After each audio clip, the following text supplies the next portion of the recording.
नहीं, विदेश की धरती तक रखने वाले अंतर्राष्ट्रीय प्रवक्ता पूज्यपाद स्वामी सतपाल जी महाराज विराजित हैं। मैं उनके पावन चरणों में नमन करता हूं और प्रार्थना करता हूं कि आप अपने आत्मगम्य ज्ञान से हम सबों को लाभान्वित करें। श्री सद्गुरु महाराज की जय। अखंडानंद बोधाय शिष्य संतापहारिणे सच्चिदानंद रूपाय रामाय गुरवे नमः। धन्य धन्य सद्गुरु सुखद महिमा कहे न जाए। जो कुछ कहूँ तुम्हारी कृपा मौत कछु न सहाय।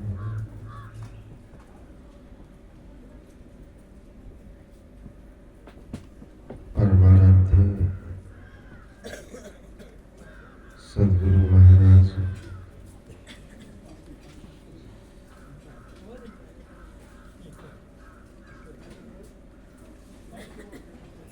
के तन मन धन को अर्पी गुरुपद सेव करो। मैं भी आज्ञा पाली दुस्तर भव सुख सकर। इस पद को आत्मसात कर चरितार्थ करने वाले परम पूज्य ब्रह्मलीन स्वामी श्री श्रीधर जी महाराज के पावन परिनिर्वाण के अवसर पर मैं उनके श्री चरणों में कोटि कोटि नमन वंदन एवं श्रद्धांजलि अर्पित करता हूँ। इस पावन मंच पर विराजमान गुरुचरण सेवी पूज्यपाद स्वामी श्री प्रमोद जी महाराज, स्वामी अनमोलानंद जी महाराज, डॉक्टर स्वामी निर्मलानंद जी महाराज एवं सभी वंदनीय गुरुजन एवं साधु समाज को नमन करता हूँ। परम आदरणीय सत्संग प्रेमी महानुभाव, धर्मानुरागिनी माताओं एवं धर्मशीला बहनों,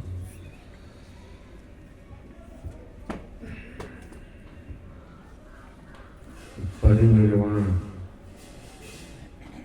निर्वाण निर्वाण का शाब्दिक अर्थ है निह जोड़ वाण। वाण से रहित हो जाना। किस वाण से? तो कहते हैं काल के वाण से।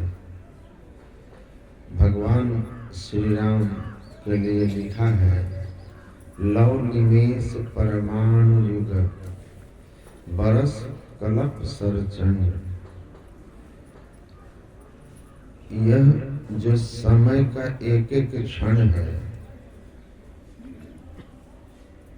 यह जो घंटा है, यह सेकंड है, मिनट है, घंटा है, दिन है, महीना है, वर्ष है, ये सब काल के वाण हैं। और हम क्षण क्षण इस काल के वाण से बिंधते रहते हैं और एक दिन यह काल हमको निगल जाता है। परमाराध्य सद्गुरु महाराज कहते हैं, समय के अंदर ही किसी का जन्म होता है। काल का अर्थ समय होता है और समय के अंदर ही उसकी मृत्यु होती है। ये जन्म और मृत्यु जब हमारी चेतना समय की परिधि में रहती है और हम शरीर त्यागते हैं तो हमारा पुनर्जन्म हो जाता है। मांग भूखा बाघ काल के मुख पड़ो है बाबरे, होश कर चेतो सवेरे बचो ध्यान के दावरे। जो अपनी चेतना को जहां तक काल की परिधि है, काल की सीमा है, उसके परे ले जाता है, वही मोक्ष पाता है। वही जब देह त्यागता है तो हम कहते हैं कि उनका निर्वाण हो गया, परिनिर्वाण हो गया। कबीर साहब कहते हैं ना, कहो उस देश की बतियां जहां नहीं होत दिन रतियां, नहीं रवि चंद और तारा, नहीं अंधकार उजियारा, नहीं तह पवन और पानी, गए वह देश जिन जाने, तहां गम काल की नाहीं। वहां काल समय की पहुंच नहीं है।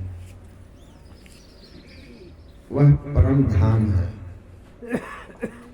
परमात्मा का धाम है। न तत् भास्ते सूर्यो न शशांको न पावकः, यद गत्वा न निवर्तन्ते तद्धाम परमं मम। भगवान कृष्ण कहते हैं, जहां जाकर फिर कोई इस मर्त्यलोक में वापस नहीं आता, वही मेरा परम धाम है। वहीं काल की गम नहीं है। वहां जो अपने को जीवन काल में साधना करके और स्वयं को शब्दातीत पद निशब्दम परम पदम में पहुंचा लिया और हम प्रभु प्रभु हम एक ही होई, द्वंद्व द्वैत रहे नहीं कोई, मैं ही ऐसी आरती कीजे भव महाजन बहुल नहीं। स्वयं प्रभु को जानकर प्रभु हो गया, प्रभु से मिलकर प्रभु हो गया। सरिता जल जल निधि मह जाई, हो ही अचल जिन जीव हरि पाई। नदी का जल सागर में मिलकर जैसे अपनी चंचलता को त्याग करके स्थिरता को प्राप्त होता है, सागर से मिलकर सागर होता है, वैसे ही जो ब्रह्म से मिलकर के ब्रह्म हो जाता है, अहम ब्रह्मास्मि, मैं ब्रह्म को अनुभव कर लेता है। ऐसे महापुरुष मुक्त महापुरुष होते हैं। और ऐसे महापुरुष जब अपने शरीर का त्याग करते हैं तो फिर वो काल की सीमाओं से बाहर चले जाते हैं।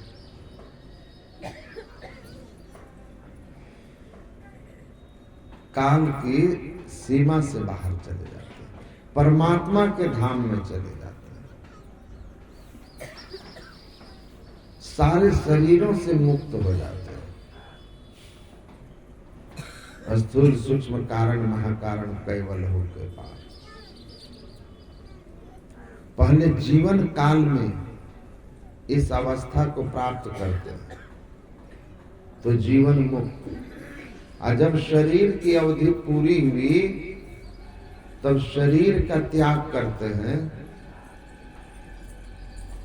तो फिर विदेह मुक्त निर्वाण को प्राप्त हो गए, परिनिर्वाण।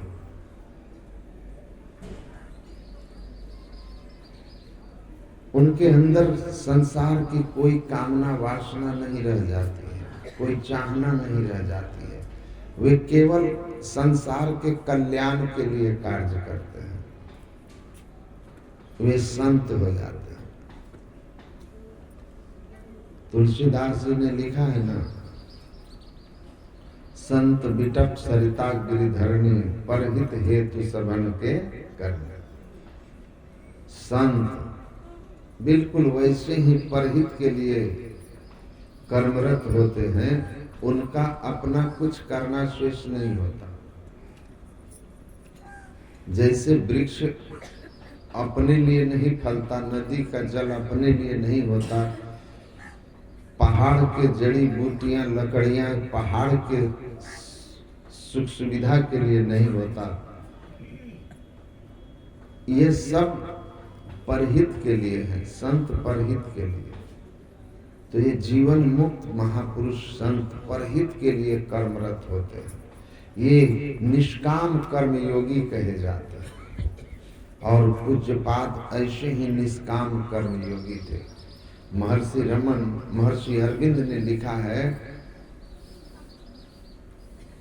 End of desires before the end of breath is known as salvation, and end of breath before the ends of desires is known as death। मतलब संसार के भोगों की इच्छा, मान प्रतिष्ठा की इच्छा, संसार के किसी भी प्रकार की इच्छा जिनके में रह गई और श्वास उनके समाप्त हो गए, मतलब मृत्यु आ गई, श्वास खत्म हो गया, शरीर त्यागना पड़ा, तो वास सुरति ले आवे, इनको पुनर्जन्म लेना होगा। इसलिए ऐसे लोग जिनको पुनर्जन्म लेना पड़े, काल के वश में शरीर का त्याग हुआ है, कर्म के वश में शरीर का त्याग हुआ है, वासनाओं के चित्त में रहते शरीर का त्याग हुआ है, संस्कारों के रहित होने के पूर्व शरीर का त्याग हो गया है, उनको पुनर्जन्म लेना पड़ता है। ऐसे लोग के देह त्याग को मृत्यु कहते हैं। लेकिन जिन्होंने अपने सारे वासनाओं का, संस्कारों का, कामनाओं का पूरी तरह से क्षय करके परमानंद को प्राप्त कर लिया है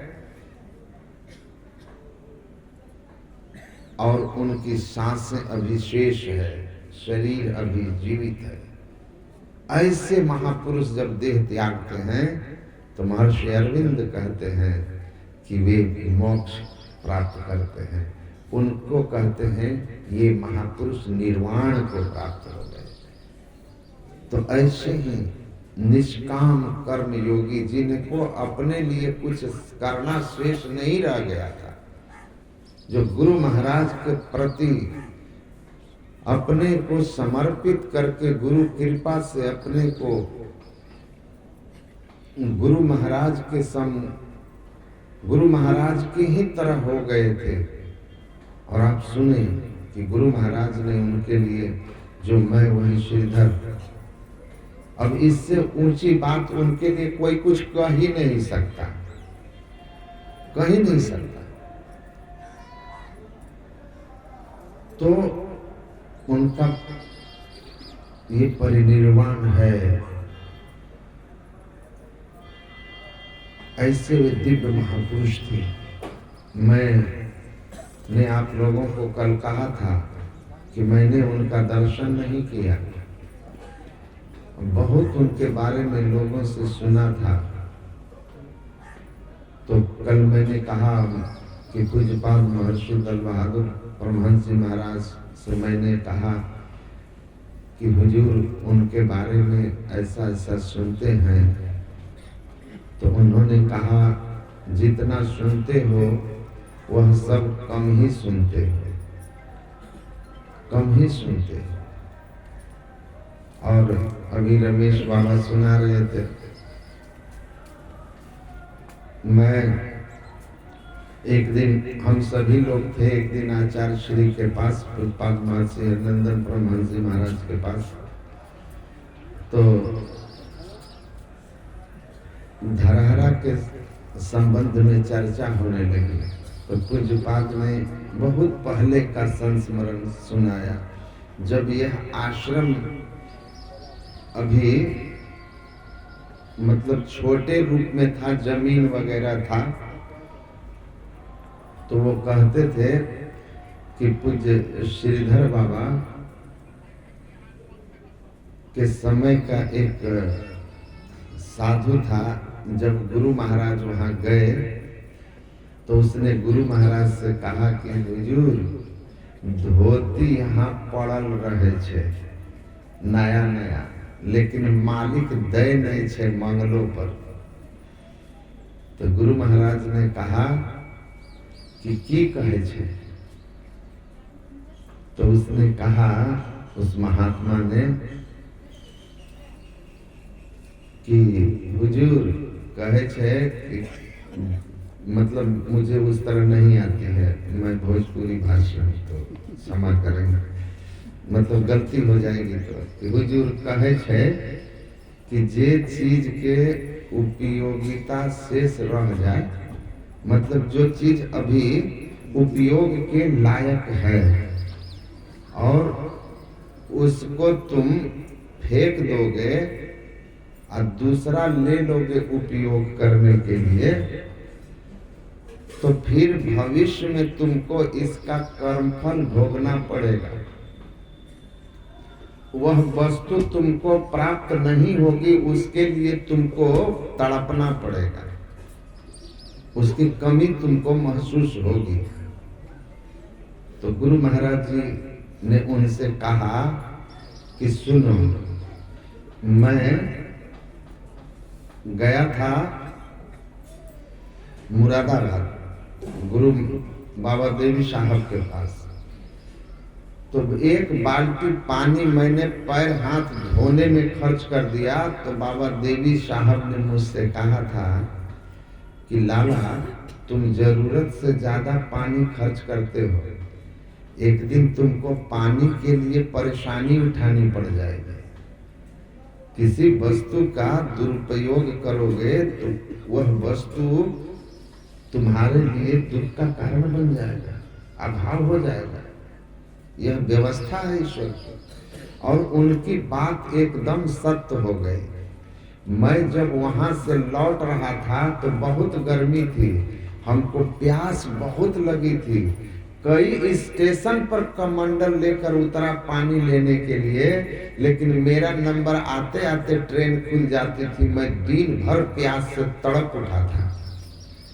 तो मालिक ठीक कहता है, ठीक कहता है। लेकिन फिर भी गुरु महाराज ने पूज्य श्रीधर बाबा को बुलाकर कहा कि ये धोती मांगे छे। तो वो मतलब थोड़ा उत्तेजित हो गए उस पर। तो गुरु महाराज कहे कि अच्छा ठीक है, आगे से नहीं दिहा, लेकिन अब हमरा कह देने छे तो हमार बात मान के अबरी भर कर दे दे। तो इतना उनको बारीकी से ज्ञान था, तो इतनी उनकी बारीकी से किसी बात का ध्यान रखते थे। इसलिए नहीं कि धोती उनको रख के खुद ही जब वो फटा पुराना सी कर पहनते थे तो वो क्या करते, लेकिन उनको पता था कि ये साधु हैं, मेरी सानिध्य में है, तो इनसे कुछ ऐसा कर्म न बने जिससे कि इनको बाद में दिक्कत हो, दुख हो। ऐसे मतलब ये गुरु भाव, ऐसा गुरु, ऐसा संत, ऐसा शिष्य दुर्लभ होते हैं। और गुरु महाराज के मोतियों की जो माला है, महान महान शिष्यों की, उस माला में वे श्रेष्ठतम हैं, इसमें कोई संशय की बात नहीं है, कोई संशय की बात नहीं है। मुझे बहुत उनके प्रति श्रद्धा है। मैं भले उनका दर्शन नहीं कर पाया, लेकिन सदगुरु महाराज का दर्शन मैंने किया है, उनके प्रवचन भी सुने हैं, पर पूज्य श्री का मैंने कभी दर्शन नहीं किया। पर मुझे उनके श्री चरणों में बार बार नमन करता हूँ। यद्यपि संचालक महोदय ने मुझे समय ज़्यादा दिया है, लेकिन मैं मंचासीन पूज्य श्री लोगों के श्री चरणों में अपना समय समर्पित करता हूँ। बोलिए श्री सद्गुरु महाराज की जय। श्री सद्गुरु महाराज की जय। अभी हम लोग पूज्यपाद स्वामी सतपाल जी महाराज से श्रवण कर रहे थे संतों की परिनिर्वाण